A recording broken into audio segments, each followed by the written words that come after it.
Hello everyone, welcome to my channel. तो चलिए हम लोग स्टार्ट करते हैं। आज हमारे पास है सोशल साइंस का क्वेश्चन पेपर और ये एनुअल एग्ज़ाम में जो आया हुआ है 2023 में। कितना मार्क यहाँ पे हम लोग को मिलता है? तो टोटल मार्क्स हमारे पास 80 मार्क्स और टाइम हम लोग को दिया गया है 3 आवर्स। ओके, ये कुछ इंस्ट्रक्शंस हैं, इसको आप देख लेंगे। यहाँ पे इंस्ट्रक्शन में हमारे पास ये कह रहा है कि जो हमारा क्वेश्चन पेपर है वो 5 सेक्शन में डिवाइडेड है और टोटल कितने क्वेश्चंस हैं? तो 35 क्वेश्चंस हैं। सेक्शन ए के जो क्वेश्चंस हैं ना, उसमें हमको 1 मार्क मिलेगा एक क्वेश्चन सॉल्व करने से। दूसरा जो हमारा होगा वहाँ पे हमको 3 मार्क्स मिल जाएंगे। और इस तरह से यहाँ पे कहा गया है कि शुड नॉट एक्सीड 80 वर्ड्स। हमको यहाँ पे जो सेकंड यानी सेक्शन बी में जो आंसर करना है वो 80 वर्ड से ज़्यादा नहीं हो। सेक्शन सी में हमारे पास जो क्वेश्चन हैं वो 4 मार्क्स मिल जाएंगे। इसी तरह से सेक्शन डी में हमारे पास है 5 मार्क्स के। और सेक्शन ई की बात करें तो ये मैप पर स्किल है, मैप बेस्ड हमारा क्वेश्चन होगा। और यहाँ पे जो हमारा मैप होगा ना, ये 2 पार्ट में बटा हुआ है। ठीक है, 4 मार्क्स यहाँ पे देखिए ज्योग्राफी से आ रहा है और हमारा जो अगला 2 मार्क्स है ये किससे आ रहा है? हिस्ट्री से आ रहा है। यहाँ पे हमारे पास मार्किंग स्कीम भी नीचे है, आप देख सकते हैं। तो आइए हम लोग देखेंगे कि जो हमारे पास क्वेश्चन यहाँ पे आया हुआ है इसका आंसर क्या हो सकता है। आइए फर्स्ट सेक्शन की हम बात करते हैं। फर्स्ट सेक्शन में हमारे पास जो है शॉर्ट आंसर टाइप क्वेश्चंस है। कहता है explain the meaning of conservation of resources. इसका हमको यहाँ पे मीनिंग लिखना है। हम क्या आंसर कर सकते हैं? हम लोग यहाँ पे नोट कर सकते हैं conservation means sustainable and optimum utilisation of resources. ये हमारा एक आंसर है। आप यहाँ पे कुछ और भी लिख सकते हैं अपने वर्ड में, जो सूटेबल आंसर होना चाहिए। हम सेकंड क्वेश्चन कहते हैं यहाँ पे क्या? Identify the incorrect. जो इनकरेक्ट है उसको हमको यहाँ पे चेक करना है कौन सा इनकरेक्ट है। Regarding the non renewable sources from the following options. अब यहाँ पे नॉन रिन्यूएबल सोर्सेज की बात हो रही है, तो हमारा जो करेक्ट आंसर होगा अवेलेबल इन लार्ज क्वांटिटी। अभी हमारे पास सी में है available in very large quantity, क्या ये हमारा होगा? तो yes, available in very large quantity. यहाँ पे आंसर में आप देखेंगे ना वेरी छूट गया है, लेकिन यहाँ पे वेरी दिया हुआ है तो उससे दिक्कत नहीं है। हमारा थर्ड नंबर का जो ऑप्शन है वही करेक्ट है। जो non renewable sources of energy है वो वेरी लार्ज क्वांटिटी में अवेलेबल नहीं है। थर्ड क्वेश्चन है correct and rewrite the given statement. क्या स्टेटमेंट देखिए, कहता है resources are essential for development and their mere presence guarantees development. ये स्टेटमेंट है, इसको करेक्ट करना है। तो करेक्ट स्टेटमेंट क्या होगा? Resources are essential for development and their mere presence does not guarantee development. ये हमारे यहाँ पे करेक्ट ऑप्शन होगा। करेक्ट आंसर हमने देख लिया। 4 क्वेश्चन हमारे पास फिलअप है। Fill in the blanks with the most appropriate option given below. यहाँ पे ब्लैंक हमारा दिया हुआ है और ऑप्शंस हमारे पास दे दिए हैं। ये जो ऑप्शंस है इसी में से हमको एक यहाँ पे सेलेक्ट करना है। Population becomes human capital when investment is made in dash हमारे पास लगा हुआ है। क्या होगा? फोर्थ नंबर का जो बी नंबर का जो हमारा आंसर है हेल्थ एजुकेशन स्किल डेवलपमेंट, इसको हम यहाँ पे क्लिक करेंगे। ये हमारा करेक्ट आंसर हो रहा है। और आगे बढ़ते हैं। क्वेश्चन नंबर 5 हमारे पास असर्शन रीजन एक स्टेटमेंट दिया हुआ है। Assertion population is always in a state of flux. Reason हमारा क्या है? The growth of population is affected by the birth rate, death rate and by the large scale migration. ये हमारे 2 statements हैं। अभी दोनों स्टेटमेंट में हमारा कौन सा सही है, कौन सा हमारा गलत है, ओके, इसके अकॉर्डिंग हमको आंसर करना है। तो हमारा आंसर ये होगा, अगर हमारे पास दोनों जो स्टेटमेंट है वो ट्रू हैं और आर है वो हमारा करेक्ट एक्सप्लेनेशन है ए का, उस कंडीशन में यहाँ पे क्या करेंगे? आंसर को हम ए लिखेंगे। ठीक है, हमारा आंसर बी कब होगा? बी हम तब करेंगे both A and R true but R is not the correct explanation of A. इस कंडीशन में हम बी आंसर कर लेंगे। क्लियर?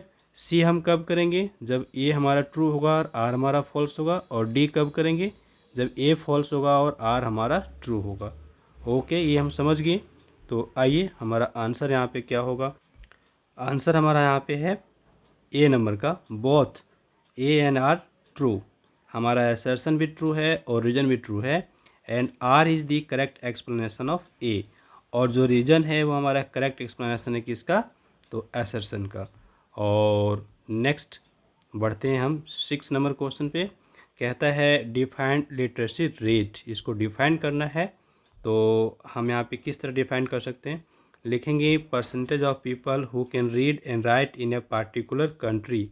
ये हमारा क्या हो गया, लिटरेसी रेट। कितना परसेंट पीपल है, जितने भी लोग रहते हैं उसमें से कितना परसेंटेज है जो लोग लिख सकते हैं या फिर पढ़ सकते हैं, रीड एंड राइट कर सकते हैं, वो हमारा कहलाता है लिटरेसी रेट। और ये इम्पोर्टेंट क्वेश्चन था हमारा। आइडेंटिफाई ऑड वन आउट, एक यहाँ पे जो हमारा अलग है सबसे, उसको छांटना है। तो करेक्ट आंसर है बॉम्बे टाइम्स। दी बॉम्बे टाइम्स हमारा यहाँ पे एक ऐसा है जो अन्य तीनों से अलग है, राइट। 8 नंबर क्वेश्चन है अमृता बाजार पत्रिका was originally published in which of the following. तो करेक्ट आंसर हमारा क्या होगा, यहाँ पे देखिए बंगाली दिया हुआ है, Bengali is the correct answer, Bengali में इसको प्रकाशित किया गया। 9th नंबर कहता है major event of 20th century. Okay, ये हमारा क्या होगा, विच वर मेजर इवेंट।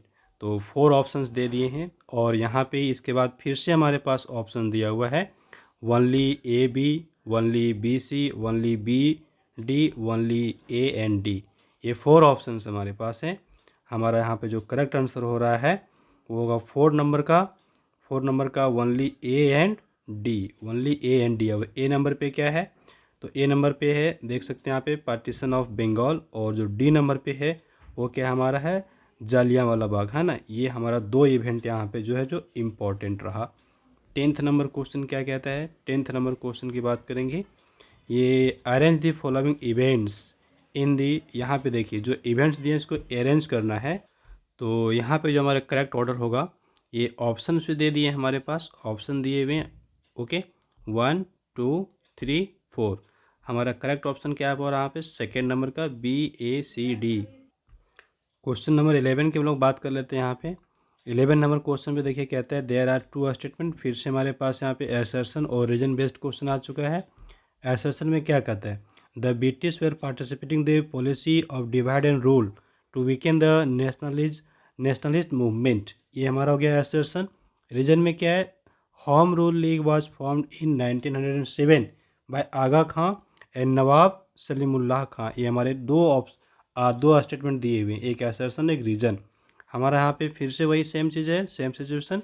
क्या आंसर होगा हमारा, सी नंबर का, A is true but R is false. A हमारा ट्रू है, आर हमारा फॉल्स है। और 12th नंबर क्वेश्चन क्या कहता है, what action did the British government take under the martial law in the Punjab. तो यहाँ पे हमारा आंसर क्या हो सकता है, देखिए आंसर हमारा यहाँ पे होगा, हमको 2 पॉइंट्स लिखने हैं। क्या कहता है, एनी 2 पॉइंट्स हमको देने हैं, ये कह रहा है आंसर की में। और क्या क्या पॉइंट दे सकते हैं, पीपल वर टॉर्चर्ड, ये हमारा पहला हो गया। न्यूज़पेपर वर बैंड। और अगला हम यहाँ पे एक और लिख सकते हैं, तीनों में से कोई 2 ही लिखना है हमको यहाँ पे। And mails were censored. तो 3 ऑप्शंस हैं, 3 पॉइंट्स दिए हुए, लेकिन हमको 2 पॉइंट्स यहाँ पे आंसर में लेना है। अब नेक्स्ट हमारा जो क्वेश्चन 13 नंबर कहता है विच one of the following option is not a basic feature of India's foreign policy.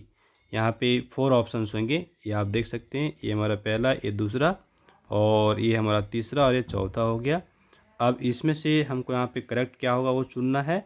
तो ये हमारा करेक्ट होगा बी नंबर का, अलाइनमेंट, और यहाँ कॉलोनियलिज्म एंड इम्पेरियलिज्म। ओके, ये हमारे कितने ऑप्शंस हो गए, बी नंबर का।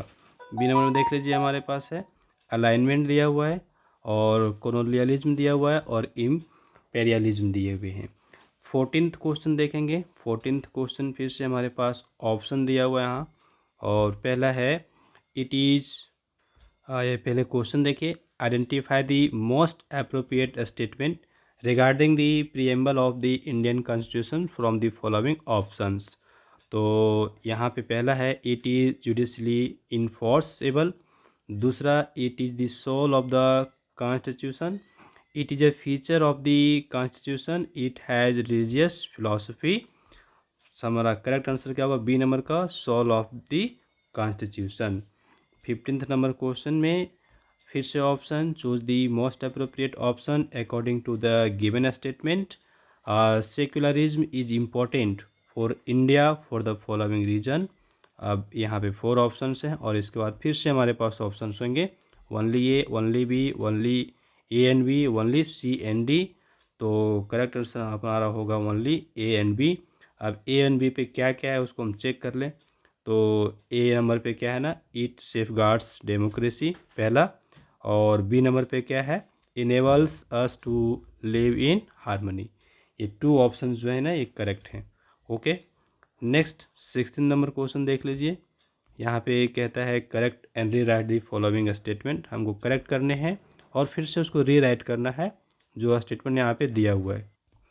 तो हमारा जो करेक्ट स्टेटमेंट होगा वो क्या होगा, कहता है the parliament is empowered to remove the president, the जजेज of the supreme court oblique high court, the procedure adopted for this purpose is called impeachment. ये हमारा करेक्ट स्टेटमेंट हुआ। इस तरह से हम लोग इसको नोट करेंगे। राइट, मूव करते हैं हम next question 17 number. Which one of the following statement is correct with respect to the speaker of Lok Sabha. Lok Sabha का जो स्पीकर है उसको लेकर के कौन सा हमारा करेक्ट होगा। तो बी नंबर, ये हमारा बी नंबर का ऑप्शन है, presides over the joint sitting of both the houses. Next 18 number question पे आ जाइए। 18 नंबर ब्लैंक दिया हुआ है, फिर in the blank president is the head of the state and यहाँ पे डैश लगा हुआ है। तो डैश में लोग क्या फिल करेंगे, ये देखिए prime minister. Okay, prime minister is the head of the union government, ये हमारा करेक्ट होगा। और नेक्स्ट 19 नंबर फिर से फिलअप है, the civil case are related to disputes over dash and dash. क्या भरेंगे हम लोग यहाँ पे, प्रॉपर्टी, मैरिज, रेंट मैटर्स, ये भर सकते हैं।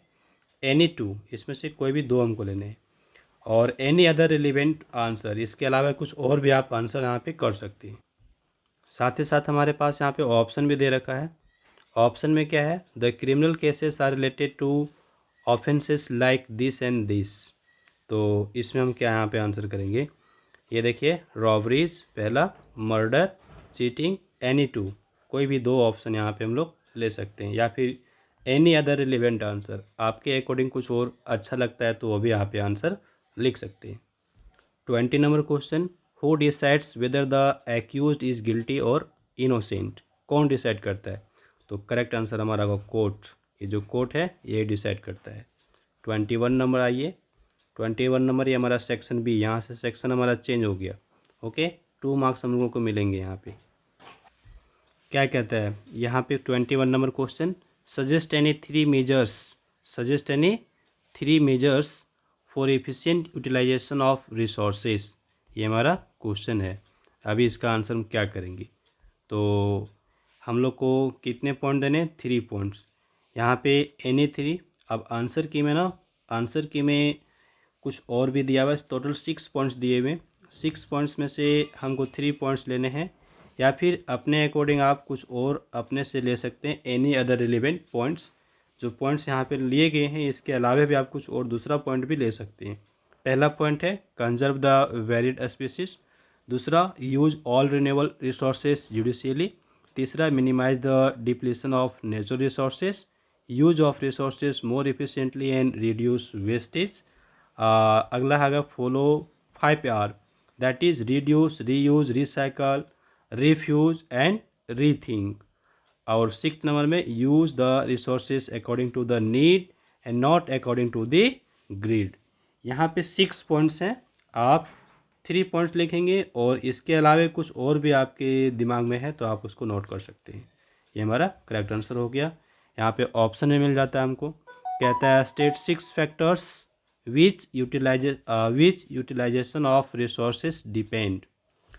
तो हमारा आंसर क्या होगा, फिर से यहाँ पे हमारे पास 6 पॉइंट्स दिए हुए हैं, आप कुछ और भी रिलेवेंट पॉइंट अपने से लिख सकते हैं। तो 6 factors on which utilisation of resources depend. पहला होगा अवेलेबिलिटी ऑफ रिसोर्सेज, दूसरा होगा skill of human beings, availability of capital, availability of water, advancement of technology, tools, machine etcetera, availability of transport, communication facilities etcetera. ये हो गए 21 number. 22 question की बात करते हैं। How did the British rule affect the rights of tribe.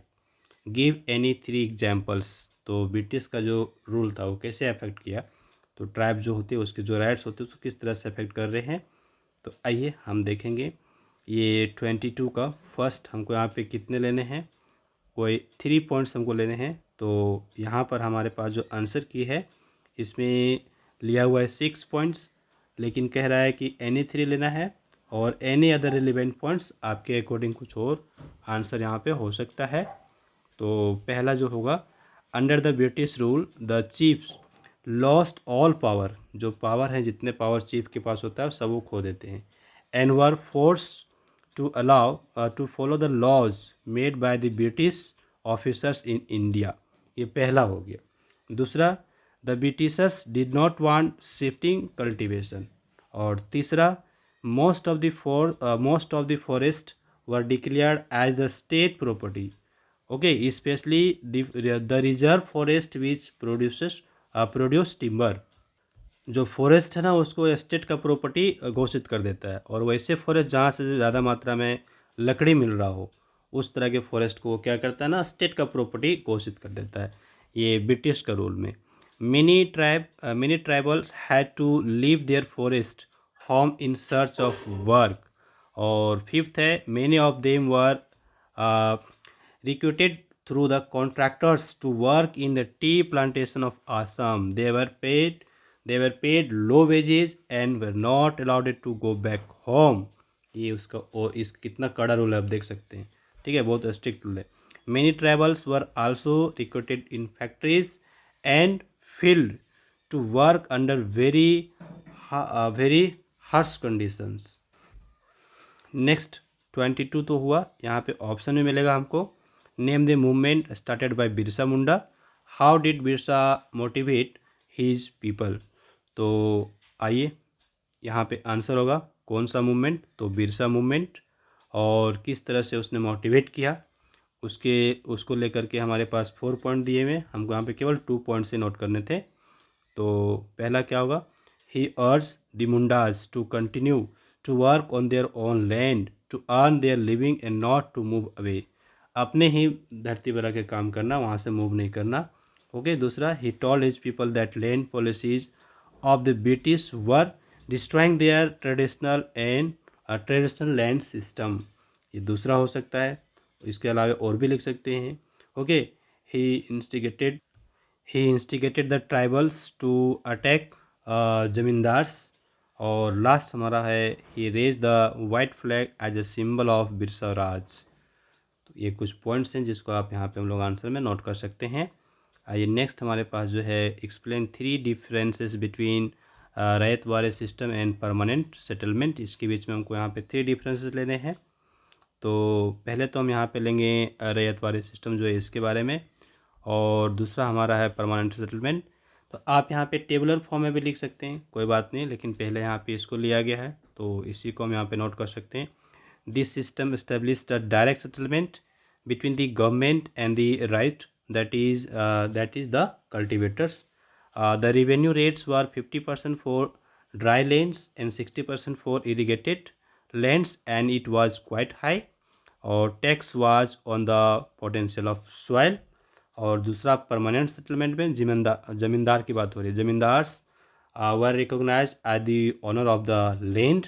They had the power to evict the peasant of the from his land on non payment of tax. Last में क्या लिख सकते हैं, the zamindars were force to pay 89% of the total revenue to British government. Their own share was only 11%। ये देखिए, तो ये कुछ यहाँ पे दिया है डिफरेंस। 3 पॉइंट्स आना लेने हैं, एनी अदर रिलेवेंट पॉइंट्स आप यहाँ पे नोट कर सकते हैं। ओके। नेक्स्ट हमारे पास 24 नंबर क्वेश्चन है, why did India opt for democracy, write any 3 reasons. India democratic क्यों चुने। यहाँ पे हिंदी दिया हुआ है तो कोई दिक्कत नहीं है, इसके रीजन्स देने हैं। तो 4 रीजन्स दिए हुए हैं, हमको यहाँ पे 3 रीजन्स लिखने के लिए कहा गया है। तो it aimed at vesting the sovereign power in the hands of the people. दूसरा, to have a system where every section of society would be every section of society would be represented और third point लिख सकते हैं every community religion language would enjoy equal status.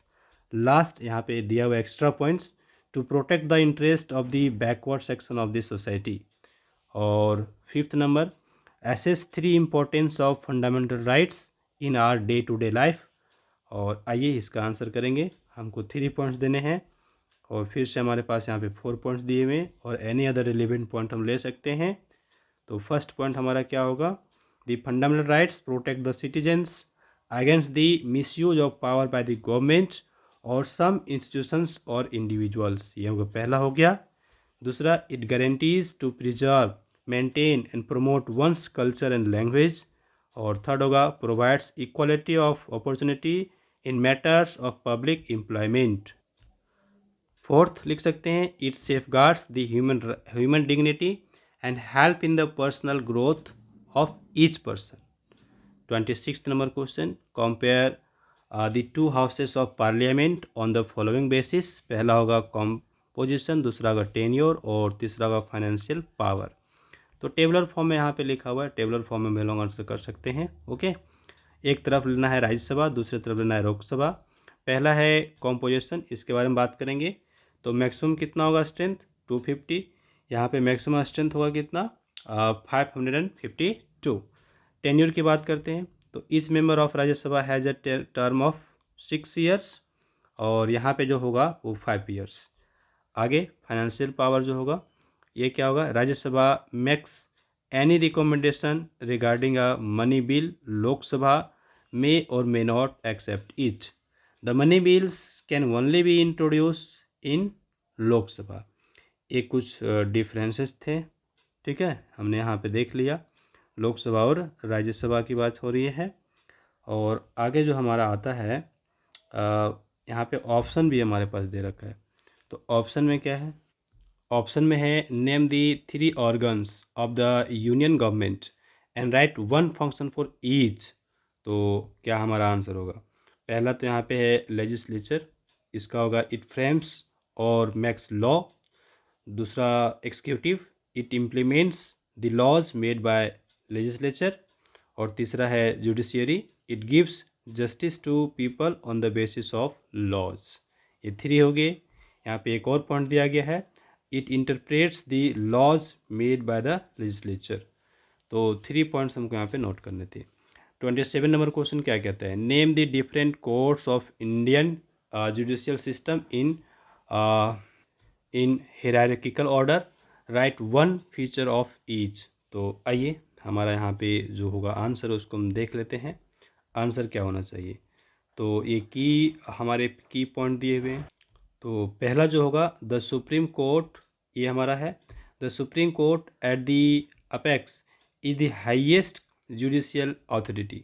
दूसरा जो हमारा होगा है followed by high courts in the states and then the subordinate courts in every district. Third होगा the lowest court in the judicial hierarchical order is the court of magistrate. Next हम यहाँ पे move करेंगे section C की ओर। Section C देखिए हमारे पास आ गया। अब यहाँ पे एक दिया हुआ है पैराग्राफ, ठीक है, पैराग्राफ हम लोग को पढ़ना है। Read the source given below and answer the question that follows. तो इसको हम लोग यहाँ पे पढ़ेंगे।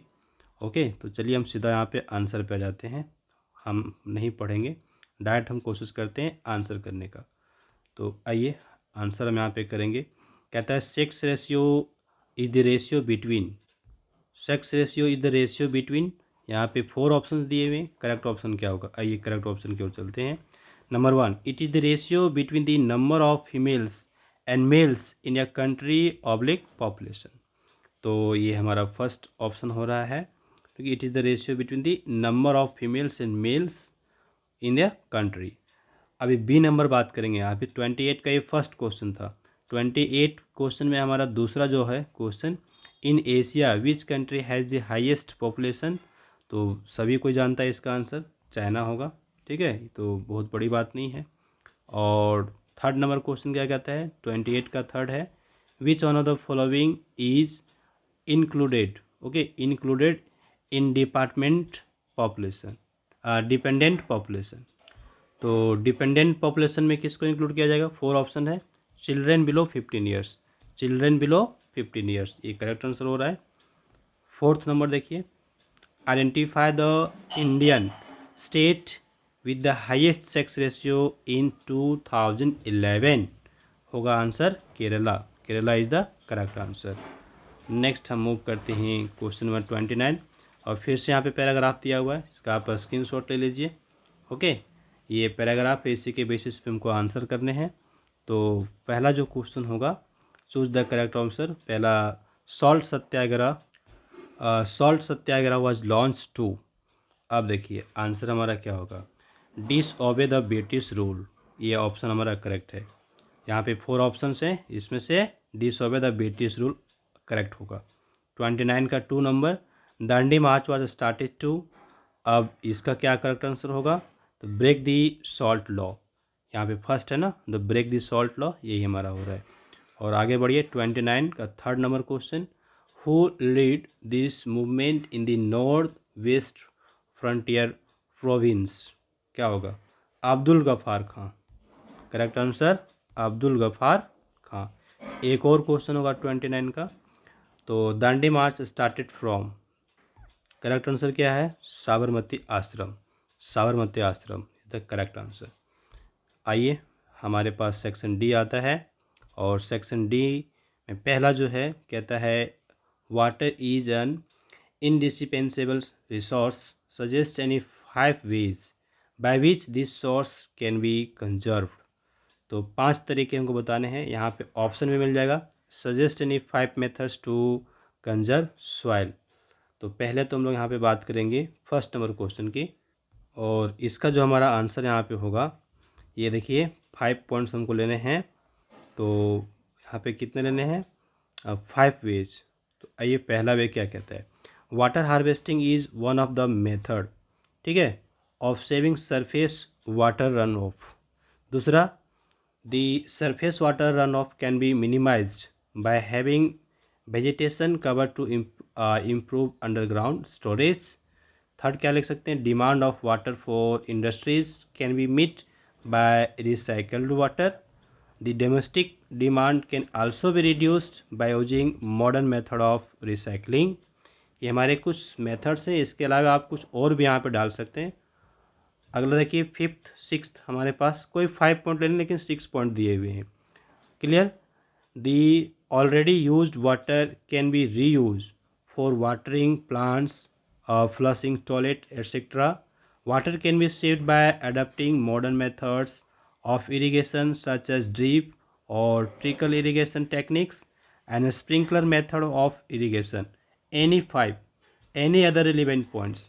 कोई और दूसरा पॉइंट भी आप यहाँ पे दे सकते हैं, आपके अकॉर्डिंग जो अच्छा लगे, लेकिन टोटल 6 पॉइंट यहाँ पे दिए हुए हैं, हमको 5 पॉइंट से लिखने थे। ऑप्शन वाला क्वेश्चन क्या कहता है, suggest any 5 method to conserve soil. आइए इसकी हम बात करते हैं। तो पहला हम पॉइंट लिखेंगे, afforestation is the process of planting more trees and seeds on the land. तो एफॉरेस्टेशन करने से भी, ज़्यादा पेड़ लगाने से भी हमारा सॉइल कंजर्व होता है। दूसरा, it reduces surface run off and binds the soil, soil को, मिट्टी को बांध के रखेगा। रोज ऑफ ट्रीज और shelter belts are planted in desert regions to protect the fields from the wind erosion. और 4th लिख सकते हैं, over grazing by animals like sheep and goat must be checked, fodder crop should be raised. 5th लिख सकते हैं, the free movement of animals in the fields should be restricted. 6th क्या होगा, steps should be taken to check the reckless cutting और filling of trees.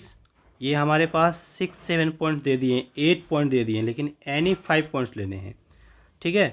Floods should be avoided by building dams across the reverse.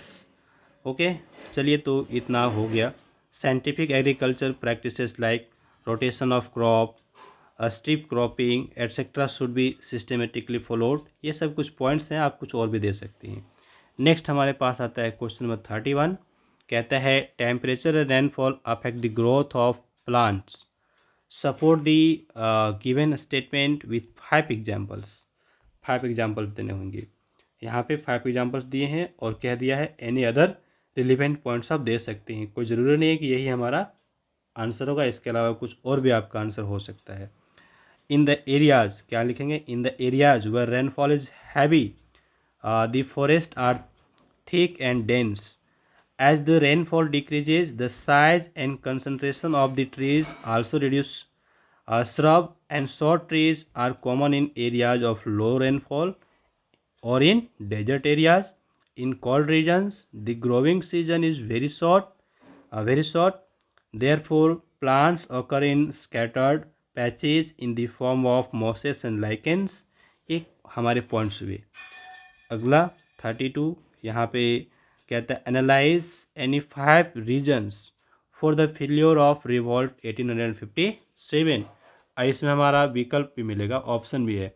Analyse any 5 reasons responsible for the revolt of 1857। तो पहले तो हम यहाँ पे first वाला answer करेंगे इसका, और इसके बाद जो ऑप्शन है इस क्वेश्चन को भी देख लेंगे।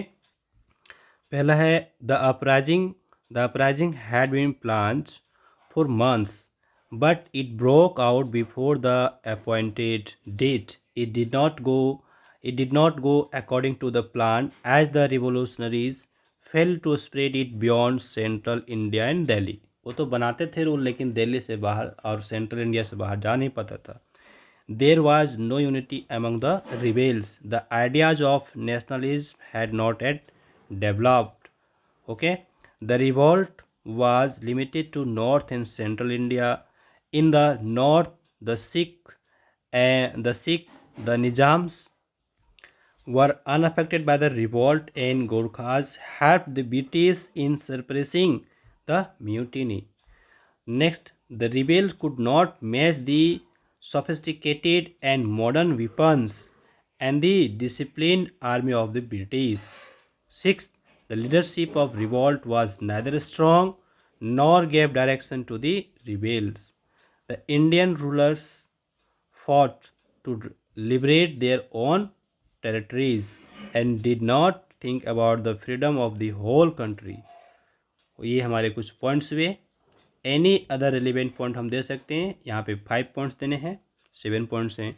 अभी ऑप्शन में क्या है ना, क्यों हुआ रिस्पॉन्सिबल फॉर द रिवॉल्ट, तो इसके रिस्पॉन्सिबल क्या क्या हो सकता है। पॉलिटिकल रीजन हो सकता है, economic reason, social religious reason, military causes और immediate causes. Any 5 points from the above mentioned clauses, any other relevant points आप दे सकते हैं। 33 की बात करेंगे, क्वेश्चन नंबर 33 यहाँ पर है। Highlight any 5 provisions of the Indian constitution that establish India as democratic, socialist, secular, sovereign and republic. 5 point. Okay, 5 provision for of the Indian constitution that establish. तो आइए यहाँ पर बात करेंगे। पहला होगा India is a sovereign, socialist, secular, democratic republic. पहला तो सोवर्जिन स्टेट और preamble state, sovereignty as a guiding principle. यहाँ पे एनी वन देना, केवल एक ही point. Free from all external control, internally we are free to take our own decision.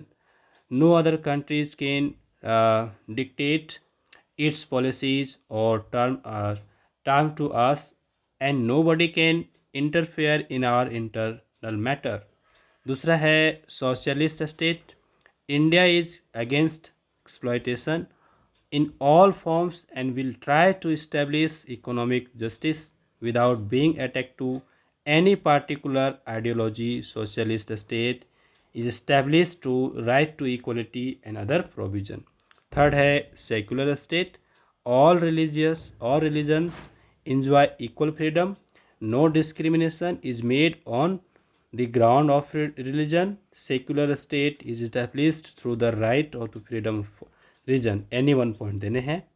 Okay, और fourth होगा democratic state, government is elected by the people, the administration of the country is carried out by the elected representative of the people, it is established through universal adult franchise। और last हमारा है republic, कहता है republic state is established by the head of the state that is our president is an elected head from the among the people. और यहाँ पे हमको 33 में ऑप्शन में मिलेगा। तो ऑप्शन में हमारा क्या क्वेश्चन है, highlight any 5 purposes which the constitution of India serves to strengthen democracy in India. अब इसके पीछे क्या लिख सकते हैं, गार्ड्स आर नेशनल इंटरेस्ट। दूसरा, defines the nature of a country's political system, provides certain significant guidelines that help in decision making with a democratic setup, lays down the rule and provide safeguards against the misuse of power and abuse the authority, which leads to the gross injustice by those in powers. Fifth हो सकता है guarantees certain rights based on equality to establish social political and economic justice. और sixth लिख सकते हैं ensures that minority group are not deprived of the benefits available to the majority group. ये हमारे points हैं, एनी 5 लेने हैं, any other relevant point भी लिया जा सकता है। और 34 क्वेश्चन की बात करेंगे। 34th नंबर क्वेश्चन कहता है explain any 5 powers of the president of India. तो क्या क्या पावर्स हैं इसको हम बात करेंगे। पहला है being the head of the union executive, all the administrative work is carried out in the name of the president. दूसरा लिखेंगे appointments prime minister and the council of ministers, governors, chief justice, जजेज of supreme courts and high courts. ये कुछ ऐसे work हैं, powers हैं, किसका, तो हमारा प्रेसिडेंट का। ठीक है, auditor general of India and attorney general of India, ये कुछ हो गए। Third number appointments members of the election commissions and finance commission. Fourth power क्या लिख सकते हैं, he she is the supreme commander of India's defence force, जो India का डिफेंस फोर्स का सुप्रीम कमांडर है। Appoints members of union public service commissions and national commissions for women.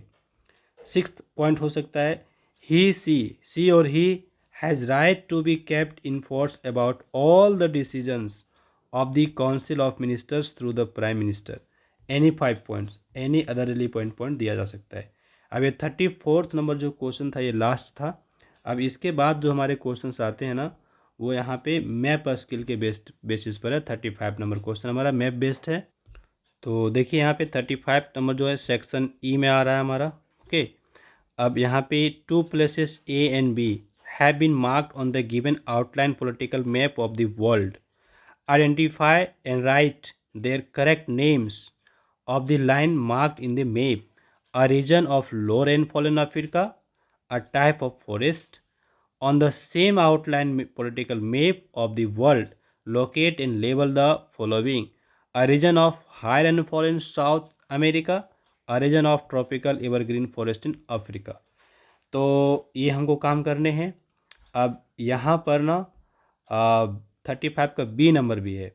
On the outline political map of India, अब India का map पे locate and label the following places: the place from where sepoys broke out into an open revolt on May 10, 1857. The place from where the call for Swaraj was made in Congress session 1906. ये हमको कुछ place दिखाने हैं। अब यहाँ पे alternative question for visually challenged students in lieu of question number 35A। 35A के जगह वो बच्चा क्या ले सकता है जो विजुअली चैलेंज्ड है। Which region in Africa gets low rainfall, तो इसका भी आंसर हम यहाँ पे देख लें। यहाँ पे हो रहा है हमारा tropical desert Sahara.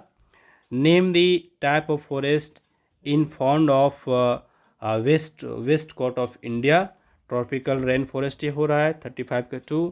Name the area of high rainfall in South America, तो इक्वेटोरियल रीजन। और name any one country in Africa that has Mediterranean forest, यहाँ पे क्या होगा, साउथ अफ्रीका।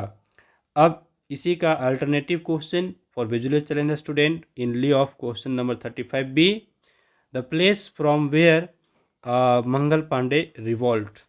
ठीक है, वर मंगल पांडे रिवॉल्ट, तो यहाँ पे क्या है, बैरकपुर। ठीक, दूसरा the place where Jallianwala Bagh, तो ये कहाँ हमारा, अमृतसर, फेमस जगह है, हम लोग सब जानते हैं। अब आइए हम यहाँ पे मैप वाला देखते हैं, जो हमारे पास मैप दे रखा है। तो ये हमारा मैप यहाँ पे है, अब इसी पे हमको दिखाना है लोकेशन। ओके, तो ये हमारा मैप जो वर्ल्ड मैप है, इस पे क्या क्या है। तो टेम्परेट सॉफ्टवुड फॉरेस्ट, ये हो गया पहला, बी नंबर पे। इसके बाद है ट्रॉपिकल डेजर्ट सहारा, ये दिखाया गया है। और ये है equatorial region of south America. और ये है ट्रॉपिकल, यहाँ पे क्या है, एवरग्रीन फॉरेस्ट, ये कुछ है वर्ल्ड वाला। तो वर्ल्ड का मैप हो गया। अब इंडिया का मैप यहाँ देखिए, ए नंबर पे जो है ये हमारा मेरठ हो गया, और बी नंबर पे जो हमारा कलकत्ता हो गया। तो यहाँ पे हम लोगों ने कंप्लीट कर लिया सारे क्वेश्चन आंसर को। So thanks for watching, have a glorious day ahead, like this video, share with others and do some comments.